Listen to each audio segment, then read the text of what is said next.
आणि शिंदे गटात सामील झाल्यावरही उद्योगासारखा तगडा पोर्टफोलिओ सामंतांना मिळाला। पण आता फॉक्सकॉन, बल्क ड्रग पार्क सारखे प्रकल्प गुजरातला गेल्यामुळे त्यांच्यावर प्रश्नचिन्ह उपस्थित झालं। अर्थात त्याला उत्तर म्हणून दावोसमधून आणलेल्या प्रकल्पांचा उतारा त्यांनी दिला। मात्र तरीही महाराष्ट्र हा तेलंगणा आणि तामिळनाडूच्या तुलनेत मागे राहतोय का? मोठे उद्योग कसे आकृष्ट होतील? बेरोजगारीवर औषध काय? यासोबतच शिंदे गटाचं भवितव्य काय? चिन्ह आणि पक्ष कुणाला मिळणार? काय आहेत बाळासाहेबांच्या शिवसेनेचे प्लॅन? यावर बोलण्यासाठी आपल्या सोबत आहेत महाराष्ट्राचे उद्योग मंत्री उदय सामंत। मी उद्योग मंत्री उदय सामंत यांना विनंती करते की त्यांनी व्यासपीठावर यावं आणि त्यासोबतच माझी सहकारी कविता राणे हिलाही विनंती की तिने व्यासपीठावर यावं त्यांच्याशी संवाद साधण्यासाठी। त्यासोबतच कपिला स्टील्सचे मार्केटिंग आणि सेल्स मॅनेजर राजेश वैष्णव यांना विनंती की त्यांनी या सेशनमध्ये उदय सामंत यांचं स्वागत करावं।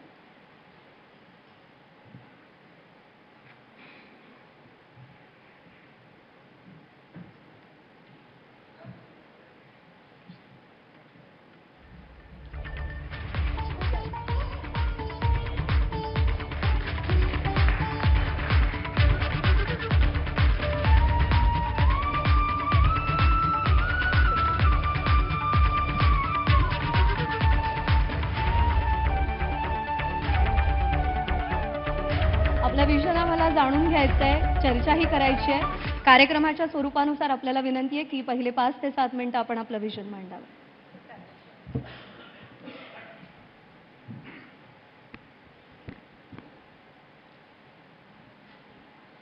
नमस्कार।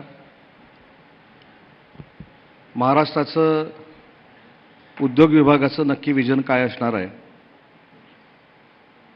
या संदर्भामध्ये एबीपी माझानं मला या ठिकाणी बोलण्याची संधी दिली, त्याबद्दल राजीवजी आणि त्यांच्या सर्व सहकाऱ्यांनाही मनापासून धन्यवाद देतो। आणि सुरुवातीलाच सांगतो की कुठचाही प्रोजेक्ट आमच्यामुळे गेलेला नाही। सत्ता गेल्यानंतर काही लोकांची कदाचित चिडचिड होत असेल म्हणून गेलेला प्रत्येक प्रोजेक्ट हा आमच्यामुळे गेला अशा सांगण्याचा काही लोक प्रयत्न करतात। पण उद्योगमंत्री या नात्यानं मला या ठिकाणी आपल्यामार्फत महाराष्ट्राच्या जनतेला, युवा पिढीला आश्वस्त करायचं आहे की महाराष्ट्र हे उद्योगाची भूमी आहे। मगाशी जो उल्लेख केला की आम्ही डावोसला गेलो होतो, डावोसला गेल्यानंतर एक लक्षात आलं की आम्ही आंतरराष्ट्रीय दर्जाच्या सगळ्या उद्योजकांना भेटलो, काही मंत्र्यांना भेटलो, काही संघटनांना भेटलो, पण त्यांच्याशी चर्चा करत असताना महाराष्ट्राबद्दलची औद्योगिक क्षेत्रातली निगेटिव्हिटी कुठे जाणवली नाही। महाराष्ट्रासाठी उद्योगाचं विजन एवढंच आहे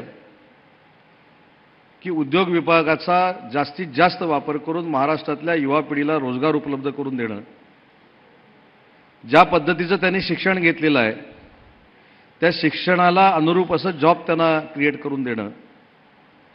माझ्या खात्याअंतर्गत मुख्यमंत्री रोजगार निर्मिती योजना,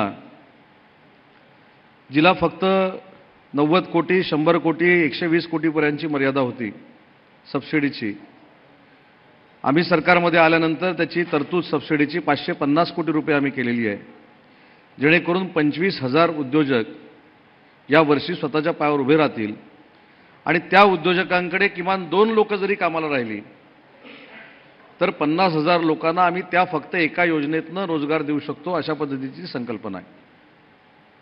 मला आठवतं काही दिवसापूर्वी मी आपल्याच माझा कट्ट्यावर आलो होतो आणि वेदांता, एअरबस या संदर्भातलं काही मी सूतोवाच केलं होतं। मी असं म्हटलं होतं की एअरबसचा प्रकल्प असेल, वेदांता फॉक्सकॉनचा प्रकल्प असेल, हे जरी आमच्या कारकिर्दीमध्ये बाहेर गेले नसले परंतु जाणार असतील तर ते महाराष्ट्रामध्ये ठेवण्याचा आम्ही प्रामाणिकपणाचा प्रयत्न करू। पण तुमच्या कट्ट्यावर आल्यानंतर तुमच्याकडे हे बोललो म्हणून अनेक लोकांनी रान देखील उठवलेलं होतं। मी असं म्हणणार नाही की डावोसला गेल्यानंतर आम्ही 1,40,000 कोटीचे जे MOUs केलेले आहेत हे याला उत्तर आहे। मला असं वाटतं की आम्ही जबाबदारी आमची पार पाडली। 1 लाख तरुणाईला महाराष्ट्रामध्ये रोजगार कशा पद्धतीने उपलब्ध करून द्यावा यासाठी आम्ही ठोस निर्णय घेतले। काही लोकांनी असं सांगितलं की कॅबिनेट सब कमिटीमध्ये अप्रूव्हल दिलेले जे प्रोजेक्ट होते त्यांचा आम्ही MOU केला. त्याच्यामध्ये काय वावगं केलं? ज्या उद्योजकांना महाराष्ट्र राज्य, महाराष्ट्र शासन किती इन्सेंटिव्ह देणार आहे आणि किती इन्सेंटिव्ह दिल्यानंतर आम्हाला महाराष्ट्रामध्ये यायचं आहे, असं ठरवणारी कॅबिनेट सब कमिटी आम्ही घेतली मुख्यमंत्री महोदयांच्या अध्यक्षतेखाली. 4 प्रकल्पांच्या इन्सेंटिव्हला त्यांनी मागितलेल्या इन्सेंटिव्हपेक्षा कमी इन्सेंटिव्ह देऊन त्यांचा होकार मिळवला. आणि होकार मिळाल्यानंतर डावसला त्याच्यामध्ये परकीय गुंतवणूक असल्यामुळं जर आम्ही त्यांच्याबरोबर MOU केला असेल तर त्याच्यामध्ये सरकारचं चुकलं कुठं? परंतु सगळं माहिती असताना युवा पिढीच्या, तरुणाईच्या मनामध्ये वेगळे संभ्रम निर्माण करायचे आणि सरकार निगेटिव्ह पद्धतीनं वागतंय अशा पद्धतीचा एक वातावरणाचा भाग निर्माण करायचा हा काही लोकांचा फक्त उद्देश आहे. पण मी आवर्जून सांगतो, मुख्यमंत्री रोजगार निर्मिती योजना असू दे, पंतप्रधान रोजगार निर्मिती योजना असू दे, डावोसला झालेले MOUs असू देत किंवा मागच्या वर्षी जे 80,000 कोटीचे MOUs झाले त्याच्यामध्ये 50,000 कोटीचा MOU हा ऊर्जा विभागाचा होता. तो MOU आणि त्याच्यानंतर सुरू झालेला प्रकल्प अजून 1 वर्षामध्ये मला तरी उद्योगमंत्री म्हणून कुठे सापडलेला नाही. त्याच्यामध्ये 30,000 कोटीचे जे MOUs झाले त्या MOU मध्ये काही डोमेस्टिक इन्व्हेस्टमेंट होती, काही फॉरेन इन्व्हेस्टमेंट होती. तर मला असं वाटतं की त्यावेळी जो एक करार झाला होता सिनार्मस नावाचा, त्याची 10,500 कोटी रुपयाच्या प्रोजेक्टची गुंतवणूक जी 3 महिन्यापूर्वी परत जाणार होती ते थांबवण्याचं काम देखील महाराष्ट्र सरकारनं केलं. या व्यासपीठावरनं मला कुठचंही राजकीय बोलायचं नाही किंवा राजकीय टीका करायची नाही, पण एक अपेक्षा मात्र व्यक्त करायची आहे की महाराष्ट्राची भूमी ही औद्योगिक भूमी असताना तिच्याबद्दल निगेटिव्हिटी क्रिएट करण्याचा कुठच्याही राजकीय पक्षांनी प्रयत्न करू नये. एखादा रोजगार जर आपल्याकडे येत असेल तर त्याचं स्वागत हे सगळ्या पक्षांनी केलं पाहिजे, सगळ्यांनी एकत्र आलं पाहिजे. आचारसंहिता लागल्यानंतर निवडणुका होतात. आचारसंहिता लागल्यापासून आचारसंहिता संपेपर्यंत जी काय एकमेकावर टीका करायची आहे ती करण्याचा प्रत्येकाला अधिकार लोकशाहीनं प्राप्त करून दिलेला आहे. पण सरकार गेलं, सरकार आलं, या भूमिकांवर जर आपण महाराष्ट्र बदनाम करायला लागलो तर आपल्या महाराष्ट्रामध्ये येताना देखील उद्योजक विचार करतील, ही माझी प्रामाणिकपणाची भावना आहे. आणि महाराष्ट्रासाठी नक्की काय केलं पाहिजे, महाराष्ट्राच्या उद्योजकांसाठी नक्की काय केलं पाहिजे हे विजन सांगत असताना मी स्वतः प्रत्येक MIDC मध्ये जातोय, तिथल्या उद्योजकांशी चर्चा करतोय, तिथल्या कामगारांशी चर्चा करतोय, तिथल्या मॅनेजमेंटशी चर्चा करतोय आणि त्याच दिवशी त्याच ठिकाणी त्यांचे सगळे जे काय प्रॉब्लेम्स असतील ते सॉर्ट आउट करण्याचा प्रामाणिकपणाचा प्रयत्न करतोय. आपल्याला आठवत असेल की अनेक उद्योजकांनी, अनेक राज्यकर्त्यांनी असं सांगितलं होतं. मगाशी माननीय मुख्यमंत्री महोदय देखील बोलले, उपमुख्यमंत्री महोदय देखील आपल्या व्यासपीठावर बोलले की एक खिडकी योजना ही उद्योजकांसाठी असणं आवश्यक आहे. मी थोडं त्याच्या पुढे जाऊन सांगेन, महाराष्ट्राचं विजन हे उद्योजकांमुळे फार मोठं होणार असेल, तरुणाईला रोजगार मिळणार असेल तर पुढच्या 1-2 कॅबिनेटमध्ये आम्ही एक कायदा तयार करतोय मैत्री नावानं. 30 दिवसामध्ये विविध खात्यांच्या अधिकाऱ्यांनी जर परमिशन्स दिल्या नाहीत तर त्या सगळ्या परमिशन्स सुमोटो उद्योग विभागाच्या आयुक्ताकडे येतील आणि पुढच्या 5 ते 6 दिवसामध्ये आमच्या कमिशनरकडनं त्या सगळ्या परवानग्या या उद्योजकाला दिल्या जातील. मला असं वाटतं की देशामध्ये हा एकाच राज्यामध्ये कायदा आहे. मगाशी तामिळनाडूचा, ओडिसाचा या ठिकाणी उल्लेख झाला, पण मला प्रामाणिकपणानं सांगितलं पाहिजे की तामिळनाडूचे उद्योग मंत्री महाराष्ट्राचं उद्योग जगत कसं आहे, महाराष्ट्राचं पॅव्हिलियन कसं आहे, महाराष्ट्र 1,40,000 कोटीचे कशा पद्धतीनं MOUs करतोय हे बघण्यासाठी महाराष्ट्राच्या पॅव्हिलियनमध्ये आले होते.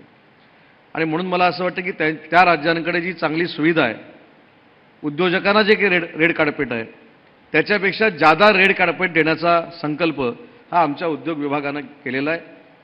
परंतु आपण ही चर्चा करतो ही फक्त मोठ्या प्रकल्पांवर करतो, म्हणजे ज्याला अल्ट्रा मेगा प्रोजेक्ट म्हणतात त्याच्यावर करतो.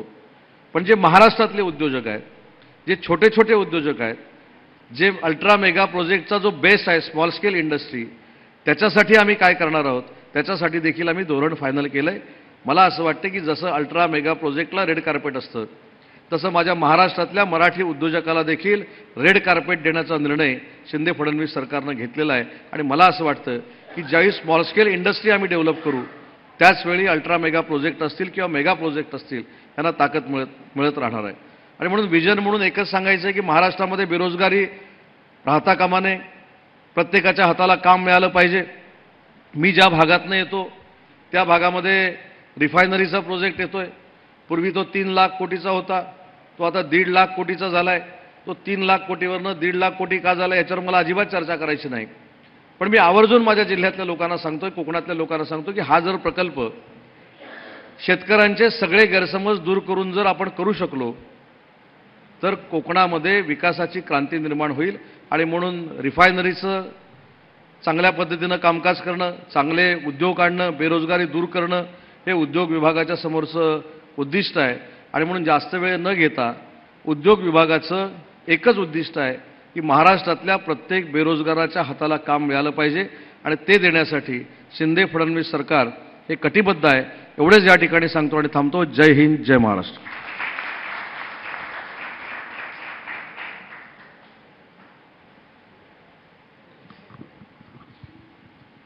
अगदी अपेक्षा होती त्याप्रमाणे तुम्ही दाओसनंच सुरुवात केलीत आणि त्याच कॉन्ट्रोव्हर्सीबद्दल बोललात. मला वाटतं राज्यामध्ये सत्तांतर झाल्यानंतर जर कुठलं खातं विरोधकांच्या सर्वात जास्त रडारवर असेल तर ते तुमचं खातं आहे. सुरुवातीपासूनच जे प्रकल्प राज्याबाहेर गेले त्याच्यावर मोठ्या प्रमाणावर टीका होते. तुम्ही आत्ता त्याला उत्तर देण्याचा प्रयत्न केलात.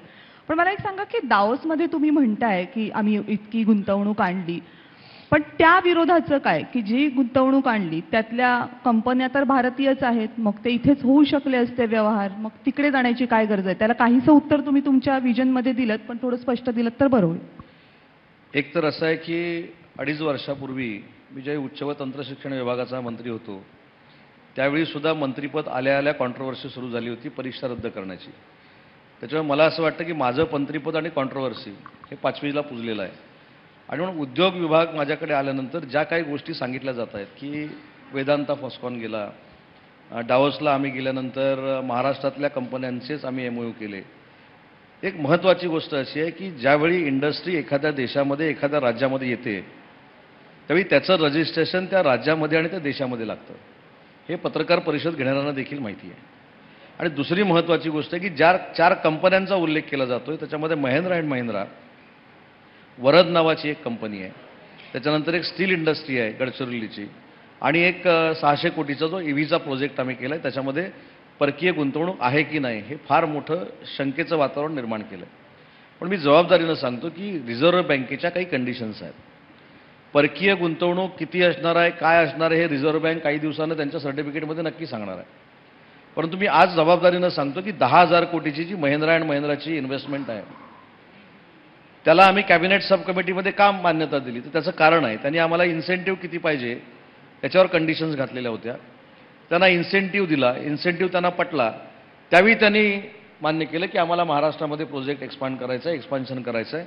आणि त्याच्यामध्ये 10,000 कोटीपैकी 2,500 कोटी ही इन्व्हेस्टमेंट ही फॉरेन इन्व्हेस्टमेंट होती आणि म्हणून तो आम्ही त्या ठिकाणी केला आहे. आणि म्हणून मला सर्वप्रथम सांगितलं पाहिजे की 1,40,000 कोटीचे जे MOUs झालेले आहेत त्या प्रत्येक प्रोजेक्टमध्ये परकीय गुंतवणूक आहे आणि त्याची अमाऊंट 74,000 कोटी एवढी आहे. त्याच्यामुळं मी मगाशी जे सांगितलं की उद्योजकांना देखील महाराष्ट्रातलं राजकीय वातावरण हे चांगलं आहे, खेळीपळीचं आहे, अशा पद्धतीचं वाटलं पाहिजे. उद्योग आणणं किती कठीण आहे हे पूर्वीच्या सरकारला देखील माहिती होतं, मला देखील माहिती आहे. परंतु उद्योजक आल्यानंतर त्याला कमीत कमी त्रासामध्ये सगळ्या परवानग्या मिळतील अशा पद्धतीची भूमिका देखील आम्ही घेतोय. आणि तुम्हाला माहीत असेल मी कालच जाहीर केलं आहे की जे 1,40,000 कोटीचे प्रकल्प महाराष्ट्रामध्ये MOUs करून आम्ही आणलेले आहेत त्यांना वॉर रूम करून त्यांच्या प्रत्येक मॅनेजमेंटशी चर्चा केली जाईल, त्यांच्या अधिकाऱ्यांची चर्चा केली जाईल आणि कशा पद्धतीनं लवकरात लवकर ह्याची अंमलबजावणी होईल यासाठी सरकारचा प्रयत्न राहणार आहे. आणि म्हणून ठामपणानं सांगतो डावोसमधली गुंतवणूक ही परकीय गुंतवणूकच होती आणि कॅबिनेट सब कमिटी घेतली याचं पाप आम्ही केलेलं नाही. कॅबिनेट सब कमिटी घेतली याचा अर्थ उद्योजकांना जो इन्सेंटिव्ह होता तो आम्ही सुरुवातीला दिला, त्यांना विश्वास दिला, त्यांच्या समोर आम्ही आत्मविश्वासानं गेलो आणि त्यांना विश्वास प्राप्त झाल्यानंतर त्यांनी MOU डावसला केले. ही त्याच्यातली खरी माहिती. बरं, तुम्ही 1,40,000 कोटीचा आकडा वारंवार सांगताय की इतकी गुंतवणूक आम्ही आणली आणि विरोधक जेव्हा प्रकल्प राज्याबाहेर गेले तेव्हा टीका करतात तर त्याचा तुम्ही समाचार घेता. पण प्रश्न असा आहे की तुम्ही दाओसवरून 1,40,000 कोटीची गुंतवणूक आणलीत, ह्याचं जेव्हा कौतुक करावं अशी अपेक्षा करता तेव्हा वेदांता फॉक्सकॉनचा एकमेव प्रकल्प, एकटा प्रकल्प हा त्याहीपेक्षा जास्त किमतीचा होता, 1,40,000 कोटीपेक्षा जास्त किमतीचा होता, जो महाराष्ट्राबाहेर गेला. मग अर्थातच महाराष्ट्राची जनता आणि विरोधक प्रश्न नक्की हा विचारणार. प्रश्न बरोबर आहे. या प्रश्नाबद्दल दुमत असण्याचं कारणच नाही. माझ्या माहितीप्रमाणे 22 जानेवारी 2022ला वेदांतानं सरकारकडे ॲप्लिकेशन केलं, त्याच्यानंतर जमीन बघितली आणि 15 जुलैपर्यंत हायपॉवर कमिटीची मिटिंगच झाली नाही. मी हे माझ्यावरचं किंवा सरकारवरचं आरोप बाजूला होण्यासाठी सांगत नाही. जमिनीचा दर जोपर्यंत निश्चित होत नाही, जमिनीबद्दलची भूमिका तुम्ही घेत नाही, तोपर्यंत प्रकल्प तुमच्याकडे येत नाही. हे बेसिक आहे. आणि म्हणून वेदांता फॉक्सकॉननं जानेवारीमध्ये अर्ज केल्यानंतर हायपॉवर कमिटी कुणी घेतली, आता हा परत राजकीय कदाचित हे होऊ शकतो, अर्थातच. टीका टिप्पणी फार मोठ्या पद्धतीनं होऊ शकते. मग ह्याचं पण उत्तर दिलं गेलं पाहिजे ना की high power committee February, March, April, मे, जून का होऊ शकली नाही. हायपॉवर कमिटी घेऊन वेदांताला जी आम्ही जागा देत होतो त्याचे दर निश्चित का झाले नाही, ह्याचं उत्तर कोणाकडेच नाही. परंतु आता प्रकल्प गेला, मग तो कोणामुळं गेला, तर सरकार बदललं आणि सरकार बदललं म्हणून तो गेला. आता सरकार असताना हा गेला असता तर हीच टीका केंद्र सरकारवर झाली असती. मला ह्याच्यामध्ये काही नवल वाटत नाही. पण मी प्रामाणिकपणानं सांगतो, ह्याची श्वेतपत्रिका देखील आम्ही काढतोय. याची माजी न्यायमूर्तींच्या अध्यक्षतेखाली समिती नेमून देखील हे 4 प्रकल्पाची नक्की जी काय सरकारची बदनामी होते त्याच्यामधले खुलासे मागण्यासाठी आम्ही समिती देखील स्थापन केलेली आहे. आता तुमच्याच कट्ट्यावरनं मी एअरबसच्या बाबतीत सांगितलं होतं की मी प्रयत्न करेन. मी ज्यावेळी प्रयत्न करायला गेलो की एअरबेसच्या प्रकल्पाच्या संदर्भातला एक तरी कागद डिफेन्सकडे गेलाय का, तर दुर्दैवानं MIDCनं आणि उद्योग विभागानं 4 ओळीसुद्धा डिफेन्सला पाठवलेल्या नव्हत्या. मग प्रकल्प कसं येणार आहे. त्याच्यानंतर सिनारमसचा जो मी तुम्हाला विषय सांगितला त्याच्यासाठी कॅबिनेट सब कमिटी 18 महिने झाली नाही. जी कॅबिनेट सब कमिटी आमची 2 महिन्यात झाली म्हणून आमच्यावर आरोप प्रत्यारोप होत आहेत. मग सिनारमस परत जायला निघाला होता, त्यांनी 37 कोटी रुपये महाराष्ट्र शासनाकडे भरलेले होते आणि ते नाराज होऊन पुन्हा एकदा इंडोनेशियाला निघाले होते. त्यांना आम्ही कॅबिनेट सब कमिटी घेऊन थांबवलं. याचा अर्थ उद्योजकांना आणि उद्योगांना ताकद देण्याची आमच्या सरकारची भूमिका आहे. तुम्ही दाओसमधनं आणलेल्या गुंतवणुकीबद्दल बोललात, तुम्ही गेलेल्या वेदांता फॉक्सकॉनबद्दल बोललात. हे सगळं महाराष्ट्रामध्ये होत असताना दाओसच्या फक्त काही दिवस आधी उत्तर प्रदेशचे मुख्यमंत्री योगी आदित्यनाथ मुंबईमध्ये येतात आणि 5 लाख कोटींची गुंतवणूक घेऊन जातात याच मुंबईमधून. नाही, हा खरं तर फार मोठा विनोद आहे. 5 लाख कोटीची गुंतवणूक महाराष्ट्रात, म्हणजे आकडे कुठले येतात ते मला कळत नाही. आणि माझी आपल्याला देखील सगळ्यांना विनंती आहे की अशा आकड्यांवर आपण किती विश्वास ठेवावा. 5 लाख कोटी म्हणजे झालं काय. हो, म्हणूनच हा प्रश्न तुमच्यासाठी आहे. म्हणजे मला पण त्या दिवशी भीती वाटली की 5 लाख कोटी एकदम महाराष्ट्रातनं गेले. म्हणून मी सकाळी जाऊन पुण्याला टाटा आहे काय बघितलं, महिंद्रा अँड महिंद्रा आहे काय बघितलं, त्याच्यानंतर स्कोडा आहे काय बघितलं, रेंज रोव्हर आहे काय बघितलं, जगवार आहे काय बघितलं, सगळं जागेवर आहे. 5 लाख कोटी याचा अर्थ म्हणजे 5 लाख कोटी म्हणजे 5वर किती शून्य म्हणजे 5 लाख कोटी हे आरोप करण्याने सांगितलं पाहिजे. मी हेच सांगतो, हे आपल्या भूमीत राहून आपल्या भूमीला बदनाम करण्याची ही स्टाईल आहे. म्हणजे उत्तर प्रदेश हे राज्य आपल्या भूमीला बदनाम करते. 5 लाख कोटी, नाही, 5 लाख कोटी योगी कुठे म्हणाले. नाही, गुंतवणूक 5 लाख कोटी योगी घेऊन गेलं योगी कुठे म्हणाले. जे कोण म्हणाले त्यांच्यासाठी मी सांगतोय. आणि म्हणून माझी आजही अपेक्षा आहे पण उत्तर प्रदेश सरकार असं नाही म्हणत आहे की आम्हाला मिळालेली नाहीये गुंतवणूक म्हणून, ते खोडूनही काढत नाहीये तसं काही. मुद्दा असा आहे की उत्तर प्रदेशच्या मुख्यमंत्र्यांनी काय सांगावं आणि काय न सांगावं हा त्यांचा वैयक्तिक प्रश्न आहे. पण मी उद्योगमंत्री म्हणून मी सांगतोय ना, सगळ्या म्हणजे सायकलपासून रेंज रोव्हरपासूनच्या सगळ्या फॅक्टरीज इथे आहेत. महिंद्रा सुद्धा 10,000 कोटी नाही 16,000 कोटीचं एक्सपान्शन महाराष्ट्रामध्ये करत आहे. टाटा देखील करत आहे. परवा सज्जन जिंदालांशी मी ज्यावेळी बोललो त्यावेळी ते मला म्हणले मी रत्नागिरीमध्ये 4,000 कोटी रुपयाचं एक्सपान्शन करतोय. मगाशी कोणीतरी अमेरिकेच्या एका कंपनीचा विषय काढला होता. आज कोकणामध्ये प्रकल्प येत नाहीत. माझ्या मतदारसंघामध्ये 1,000 कोटीचा आम्ही प्रकल्प घेऊन जातोय. त्याच्यामुळं 5 लाख कोटी गेले, 5 लाख कोटीची इन्व्हेस्टमेंट गेली. हा फार मोठा विनोद आहे आणि त्या विनोदाला आपण सगळ्यांनी दाद दिली, त्याला तर मी काय करणार. नाही, आम्ही दाद देत नाही, आम्ही फक्त महाराष्ट्राच्या उद्योगमंत्र्यांना विचारतोय. खरंच महाराष्ट्रात एवढे मी गेले सांगितलं ना, मी जबाबदारीनं सांगितलं की 5 लाख कोटीची इन्व्हेस्टमेंट बाहेर जाणं हे शक्य नाही. हे शक्यच होऊ शकत नाही. सकाळी महाराष्ट्राचे उपमुख्यमंत्री देवेंद्र फडणवीस सुद्धा या कार्यक्रमामध्ये आले होते. त्यांनी त्यांचं व्हिजन मांडलं. त्या व्हिजनमधला बहुतांश भाग हा उद्योग खात्याशी, राज्याच्या उद्योगांशी संबंधित होता. तुमच्या खात्यावर बारीक नजर आहे त्यांची असं दिसलं एकूण.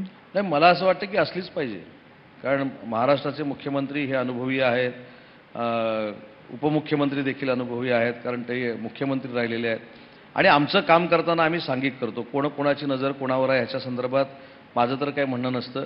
ज्या चांगल्या गोष्टी माझे सहकारी सांगतात, माझ्यापेक्षा लहान व्यक्ती देखील सांगतो, ते मी स्वीकारण्याचा प्रयत्न करतो. आणि हे तर सिनियर लीडर्स आहेत, आमचे नेते आहेत, त्यांच्या सूचना ग्राह्य धरूनच पुढे जर आपण गेलो तर अतिशय चांगल्या पद्धतीचं विजन आपण अचीव करू शकतो. 10 वर्षांपूर्वी महाराष्ट्राची ही परिस्थिती होती की देशामध्ये छातीठोकपणे सांगितलं जायचं की उद्योगांसाठी आकर्षित करणारं जर पहिलं राज्य कोणतं असेल तर महाराष्ट्र. त्याच्यामध्ये आता भर पडत गेली. अगदी आज सकाळी उपमुख्यमंत्र्यांनी सांगितल्याप्रमाणे आता किमान 10 राज्य आहेत ज्यांच्याशी महाराष्ट्राला प्रचंड कॉम्पिटिशन करावी लागते.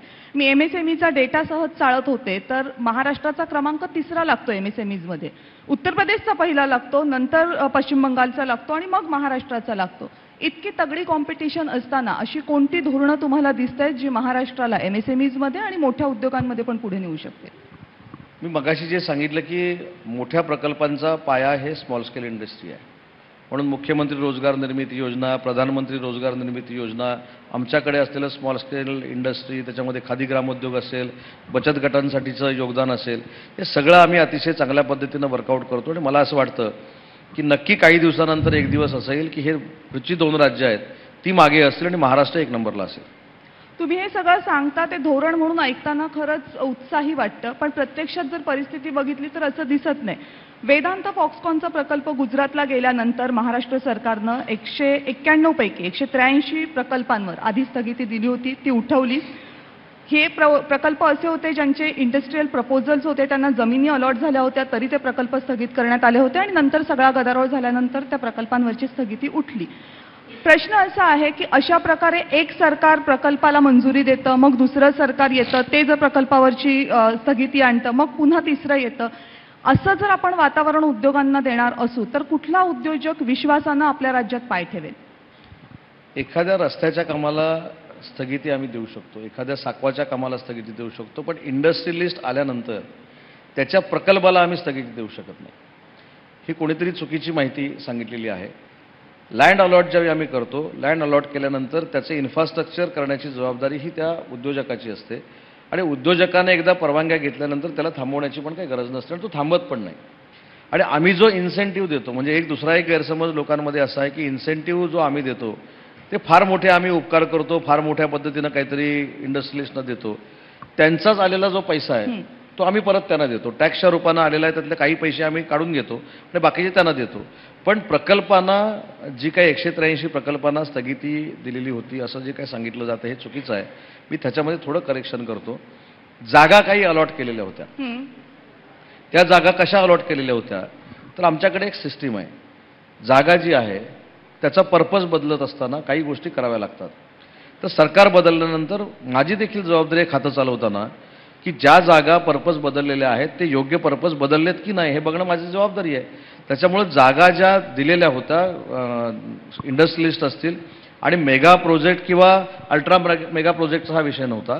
हे छोटे छोटे प्रकल्प जे येतात 200 कोटी 250 कोटी 300 कोटी त्या संदर्भातला आम्ही निर्णय घेतला होता आणि कोणाचाही आमच्यावर दबाव आला नाही की हे उठवले पाहिजेत किंवा काय. आम्ही त्याची खात्री करून घेतली.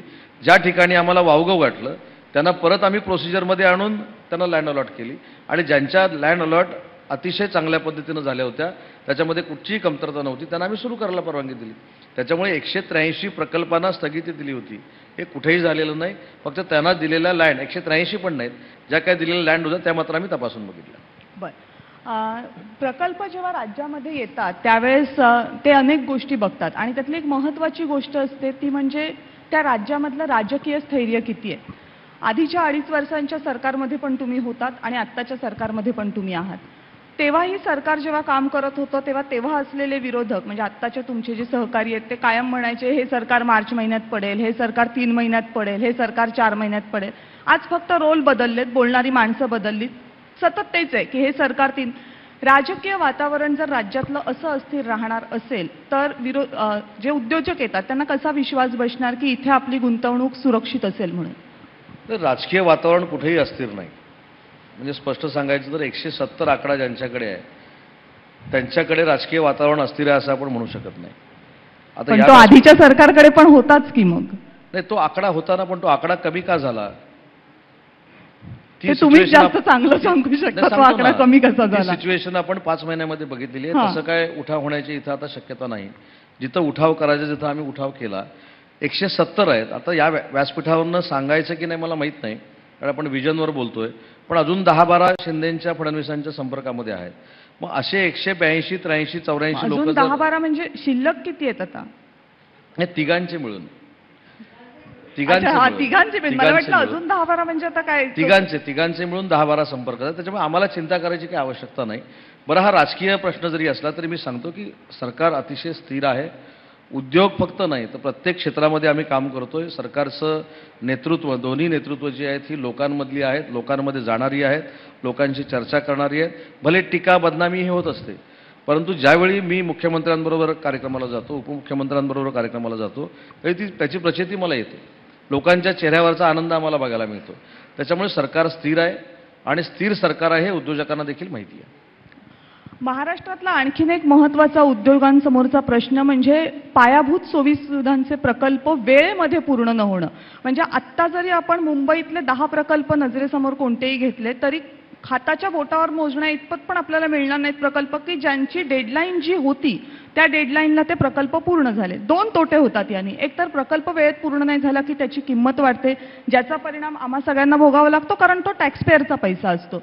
आणि दुसरं म्हणजे मग उद्योजकांना असं वाटतं की अरे हे होईल की नाही पूर्ण, म्हणजे त्यांना जे हवंय, त्यांना ज्या पायाभूत सोयी सुविधा हव्यात त्या जर आपण वेळेत देणार नसू तर पुन्हा एकदा हा प्रश्न येतो की इथे पैसा टाकून कसा विश्वास ठेवायचा, कारण यांचीच कामं लवकर होत नाहीत. यामध्ये 2 भाग आहेत. उद्योगाचे जे प्रकल्प आहेत ते या सगळ्यामुळे थांबत नाही, पण त्या सोयी सुविधा त्यांच्यासाठी गरजेच्या असतात ना. उद्योग क्षेत्रामध्ये 2 सिस्टीम आम्ही आता तयार केल्या आहेत. जर उद्योजक आमच्याकडे समोरनं आला आणि त्यानं सांगितलं की काही सुविधा नसताना पास थ्रू करून आम्हाला लँड द्या, तरी आम्ही लँड द्यायचं धोरण आणलेलं आहे.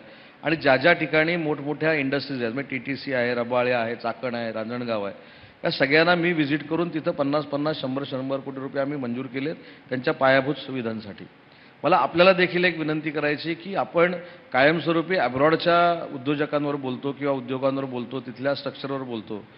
मला आपल्याला विनंती करायची की महाराष्ट्रामध्ये असं एक दालन उद्योग विभागानं ऑरिक नावानं सुरू केलेलं आहे छत्रपती संभाजीनगरमध्ये. तिथे देखील आता 7-8 हजार कोटीची नव्यानं गुंतवणूक त्या ठिकाणी येते. तुम्ही तिथे गेल्यानंतर तुम्ही परदेशात आहात असाच भास होतो उद्योजकांना. आणि आता जो आपण मुद्दा मांडला की पायाभूत सुविधा, आता पायाभूत सुविधा देत असताना सरकारचं देखील लक्ष असलं पाहिजे. हा ऑरिक कुठं आहे, ऑरिक सिटी कुठं आहे, तर समृद्धी महामार्गापासून 1 किलोमीटरवर आहे. समृद्धी महामार्ग ज्या ठिकाणून जातो तिथनं 1 किलोमीटरवर आहे. मग बाकीच्या सगळ्या गोष्टी आपल्याला बोलता येतात, करता येतात, पण मागच्या 2.5 वर्षामध्ये ती 1 किलोमीटरची कनेक्टिव्हिटी जर केली असती तर मुंबईपासून ऑरिक सिटी ही 2 तासावर आली असती. तिथं गेल्यानंतर लक्षात आलं की ही कनेक्टिव्हिटी आवश्यक आहे, म्हणून आम्ही तातडीनं लँड ॲक्विजिशन केलं आणि ती मिसिंग लाईन जी होती 1 किलोमीटरची त्याचं काम देखील सुरू केलं. पायाभूत सुविधा आम्ही देतोय.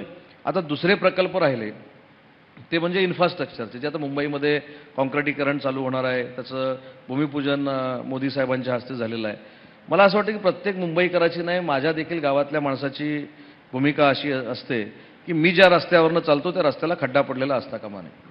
मग जर ऐतिहासिक निर्णय मुख्यमंत्र्यांनी घेतला आहे, उपमुख्यमंत्र्यांनी घेतला आहे की भविष्यातले 30-40 वर्ष मुंबईकरांना खड्डाच बघायला मिळणार नाही, तर ह्याच्यामध्ये दुःख असण्याचं काही कारण नाही. आणि ते मात्र प्रकल्प हे वेळेतच पूर्ण झाले पाहिजेत, कारण त्याचा DSR बदलतो, CSR बदलतो, त्याचे सगळे मग स्टीलचे रेट वाढतात आणि त्याच्यामुळे ते प्रकल्प पुढे पुढे जातात. परंतु मला खात्री आहे की आमच्या सरकारकडनं असं काही होणार नाही. हे पायाभूत सुविधांचे प्रकल्प देखील लवकरात लवकर पूर्ण होतील. ही आश्वासनं फारच छान वाटतात, पण अपेक्षा एवढीच आहे की ती पूर्ण व्हावीत. MIDCचा तुम्ही उल्लेख केलात. पनवेलजवळ एक MIDC आहे कामोठेमध्ये, जिथून बहुतांश रोज मी प्रवास करते गेली 10 वर्ष. 10 वर्षात त्याच्यात रस्ता वगैरे झालेला नाहीये. ती तशीच आहे ती MIDC, तिथले उद्योग चालू आहेत.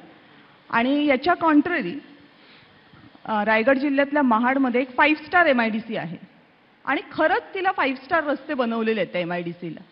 तिथे एकही उद्योग नाहीये.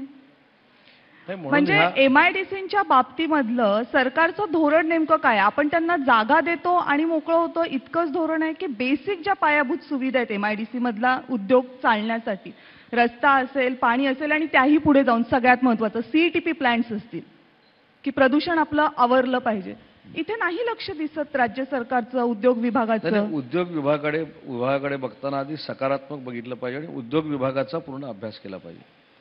ज्या ठिकाणच्या MIDC आहेत त्या MIDCचं इन्फ्रास्ट्रक्चर झाल्यानंतर त्या महानगरपालिकेमध्ये गेलेल्या आहेत.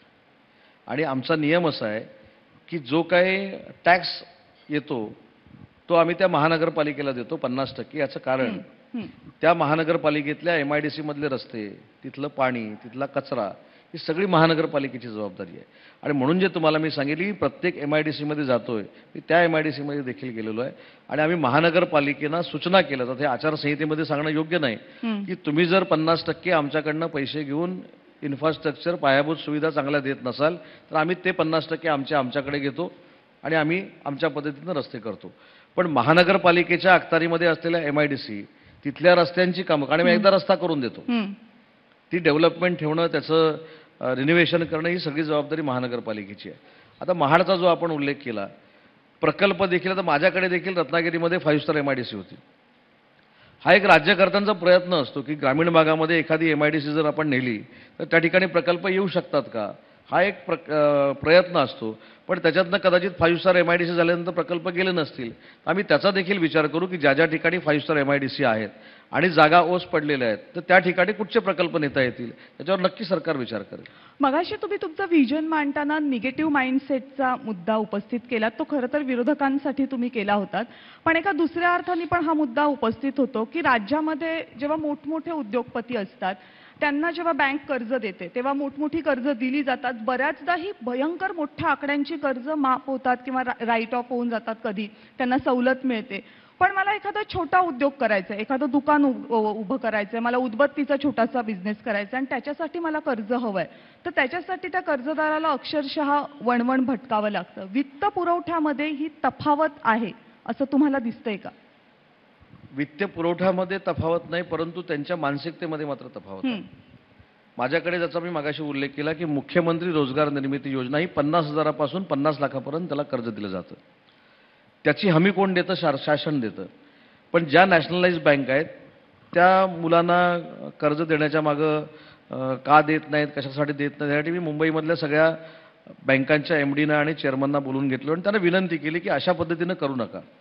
उद्या जर उद्योग विभागाचं खातं एखाद्या कुठच्या तरी बँकेमध्ये आहे आणि त्याच बँकेमधल्या मुलांना जर कर्ज मिळत नसेल आणि मी उद्या निर्णय घेतला की उद्योग विभागाचं ते खातं दुसऱ्या बँकेमध्ये काढून द्यायचं, त्या बँकेचा पण लॉस आहे. पण त्याचा परिणाम असा झाला की 1700 पैकी जवळजवळ 900 रिजेक्ट झालेली प्रकरणं ही त्या नियमामध्ये बसली आणि 1700च्या 1700 लोकांना आम्ही कर्ज देऊ शकलो.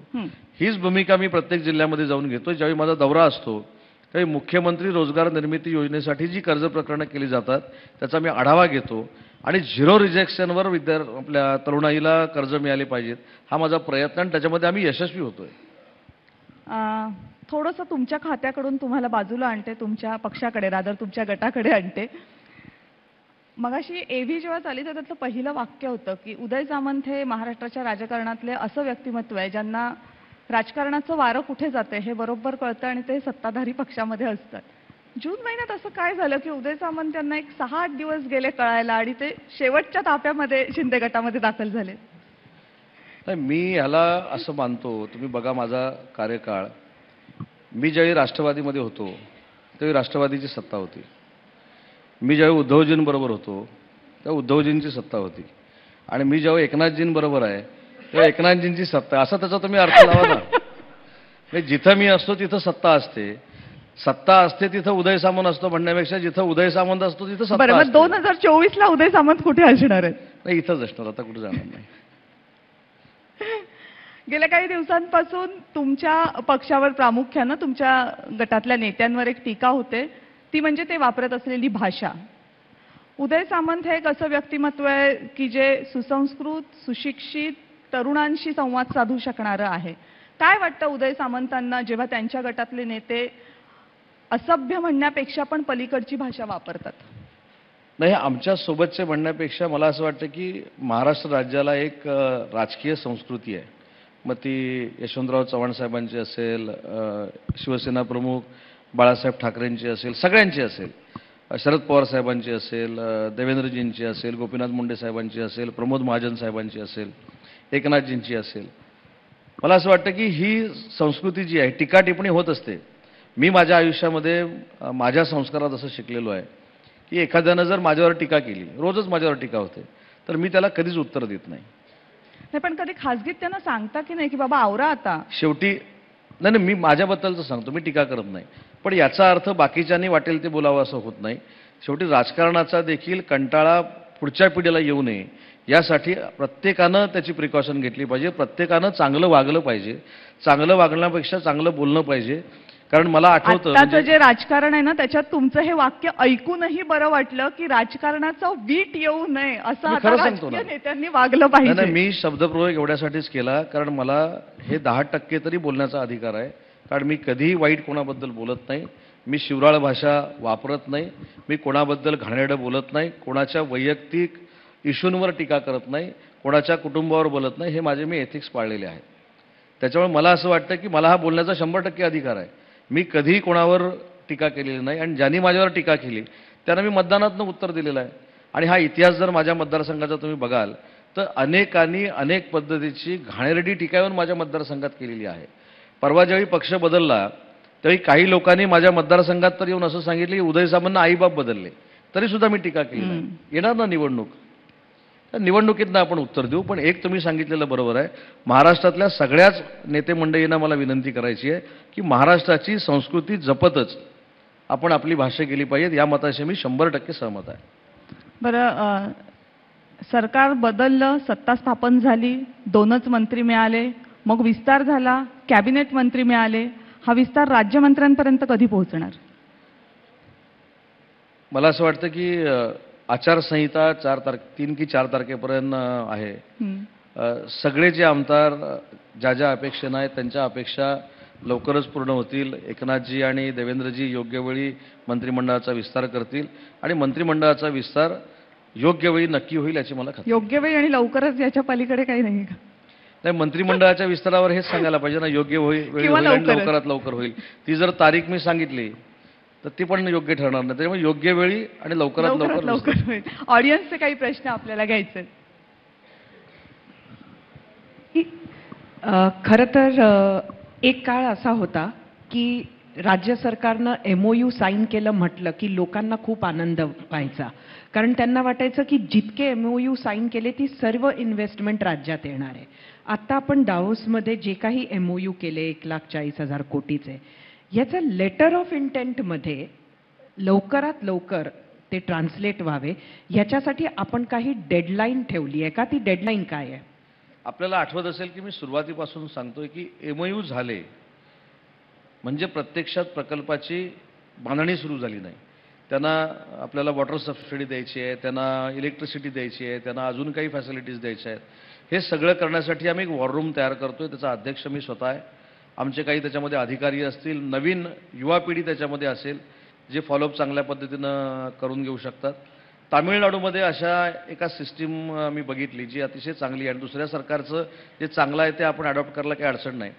त्यांनी गायडन्स नावाची एक संस्था तयार केलेली आहे. त्याच्यामध्ये 2 अधिकारी आहेत आणि 13 नवीन इंजिनियर्स त्यांनी घेतलेले आहेत.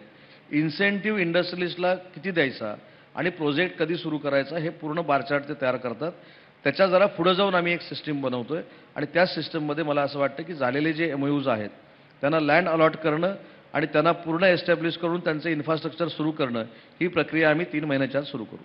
नक्कीच. खरं तर हा टाईम पिरियड आज आपण सांगितला आहे, मोठी घोषणा आहे. एक दुसरा प्रश्न आपल्याला असा विचारायचा आहे की आपण आत्ताच बोलताना सांगितलं की आपण 4 कंपन्यांचे व्हाईट पेपर सादर करणार आहात. तर ते 4 कंपन्या कुठल्या? 4 कंपन्या म्हणजे जे काय गाजावाजा वेदांता फॉस्कॉनचा झाला, त्याच्यानंतर एअरबसचा झाला, त्याच्यानंतर सिनार्मसचा झाला आणि एक कंपनी जी राजनाथ सिंह साहेबांनी 2021लाच दुसरीकडे नेली होती, ती एक कंपनी होती. या 4 कंपन्यामध्ये आम्हाला देखील कळेल ना, कारण माहितीच्या अधिकारामधनं ज्यावेळी हे कागदपत्र पुढे आले त्यावेळी सुद्धा काही लोकांनी टीका केली. म्हणजे माहितीच्या अधिकारामध्ये जर 48 तासामध्ये 74 तासामध्ये तुम्हाला जर कागद मिळत असेल तर त्याला चांगलं म्हणायचं की वाईट म्हणायचं, त्याच्यावर देखील टीका झाली. पण माहितीच्या अधिकारामध्ये काय स्पष्ट झालं तर वेदांत फॉस्कॉन असेल यांचा कुठचाही करार झालेला नव्हता, कुठचाही MOU झालेला नव्हता, हाय पॉवर कमिटी झाली नव्हती. सिनार्मसच्या बाबतीमध्ये कॅबिनेट सब कमिटी झाली नव्हती. एअरबसच्या बाबतीमध्ये मी आपल्याला जे सांगितलं की ज्याचा उल्लेख मी आपल्या चॅनलवरनं केला होता त्याला साधं पत्रसुद्धा MIDCने दिलेलं नव्हतं. त्याच्यामुळे ही माझ्याकडची माहिती झाली. पण माझ्याकडची माहिती देखील चुकीची असू शकते, म्हणून त्याचे व्हाईट पेपर काढण्याचा आम्ही निर्णय घेतला आहे. आणि एवढ्यावरच आम्ही थांबत नाही आहोत, तर माजी न्यायमूर्तींच्या अध्यक्षतेखाली 3 जणांची समिती आम्ही स्थापन करतोय आणि त्यांना देखील या संपूर्णच्या चौकशीचे आम्ही आदेश दिलेले आहेत, त्या पद्धतीने ते करणार आहेत. एक ऑडियन्सचा प्रश्न आलेला आहे. त्यांचा प्रश्न असा आहे की दाओस दौऱ्याच्या बाबतीत, दाओस दौऱ्यामध्ये प्रचंड खर्च झाला आणि मित्र परिवार मंत्र्यांनी नेले आणि त्यांच्यावर खर्च झाला असा आरोप तुमच्यावर होतोय. तुम्ही काय स्पष्टीकरण द्याल? किती खर्च झाला नेमका दाओसच्या दौऱ्यावर? मी तुम्हाला एक आधी स्पष्टपणानं सांगतो की ज्याला कोणाला ही जी माहिती आहे त्यांनी पुराव्यानिशी सादर करावी. जो खर्च झालेला आहे त्याला बोर्डामध्ये मान्यता दिलेली आहे. कोणीही कुणाच्या मित्रपरिवाराला एकही MIDCचा खर्च देखील आम्ही केलेला नाही. ज्यावेळी कोण टीका करेल त्यांना आम्ही सगळं ते देऊ. परंतु जो काही खर्च झाला आहे तो मागच्या वर्षीपेक्षा जास्त झाला आहे हे नक्कीच आहे. किती झाला? मला 32-33 कोटी रुपये, आता मला एक्झॅक्टली ती फिगर सांगता येणार नाही. पण तो कशासाठी झाला आहे? जे पॅव्हिलियन आम्ही उल्लेख करतो त्या पॅव्हिलियनचं भाडंच जवळजवळ 14 कोटी रुपये होतं. त्याच्यानंतर तिथली जी मॅनेजमेंट होती, तिथल्या ज्या मी सगळं देतो ना, डिटेल कोणावर कसा कसा खर्च झाला हे आपण देऊ शकतो. मी मगाशी हेच सांगितलं की काही लोक नाहक बदनाम करण्याचा जो प्रयत्न करतात त्याचा हाच एक आहे की डावोसमध्ये गेल्यानंतर खर्च जास्त झाला.